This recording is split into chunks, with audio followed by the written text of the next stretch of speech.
atam gàmmu bi bàññee seexal islaam Haji Ibrahima Niass di digal alaaji baabu ba ak waa ngodiba ñu bayal ko bayal bi ngir mën a amal gàmmu gi liggéey boobee bàññee santaane woon ba tey jii tànk yooyee waa ngodiba jóguñ ginnaaw liggéey bu mag bi ñu door ci bayal bu Medina Baay bi boobee ba tey xalifa alaaji baabu ba bi di Cheikh Ibrahima ba ak mboolem waa ngodiba ñëw nañ fa ñett yoon teew ci liggéey ba ànd ak délégation bu rëy ak ay tonu ciment yu bari taxul ñu gàttañ lu ci liggéey bi ëllëg ci talaata ji ñaar fukki fan ak juróom ci weeru juillet gi ñu nekk nee nañu dañuy delluwaat ci dëkkëb seexal islaam Haji Ibrahima Niass ngir andi war seen addee ci liggéey bi boole kook mbooloo mu bari muy taxawu liggéey bi ak juróomi camion yoo xamante ne ay béton lay def ngodiba dëkkëb soppe bi Baay Ñas waxoon ne jaawasu Kafrina jiitu ngodiba daarul muhibbina kiramul udoba ñooñee ku leen xamul ci faydu bi rek dégg na leen Cheikh Ibrahima ba ak mbooleem waa ngodiba ñooy jox rendez-vous mbooleem taalibe di ci ànd ak nag suba bu soobee borom bi ci njiital ki xalif fi yebal di Serigne Moustapha Ba mooy ànd ak délégation bi ngir andi juróomi camion béton yoo xamante ni dañu ko war a teewal ci liggéey bi ànd ak la ñu jotoon andi te nee nañu duñu ci yem muy noonu buntam mbaax bi tijjeeku na nit ñaa ngay rëj-rëjloo ngir esplanade bi nga xam ne seexal islam Haji Ibrahima Niass fa mu daan toog di fa tagg soppem bi seexal islam Haji Ibrahima Niass kër ak soppem bi di daarul muhibbina ñoo fa war a ñëw talaata bi ñaar fukki fan ak juróom ci weeru juillet.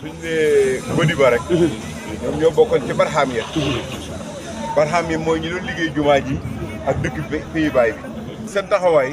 soxlawul sax ñu koy expliquer ndax ñëpp xam nañ ko ba léegi alhamdulilah suñu waxee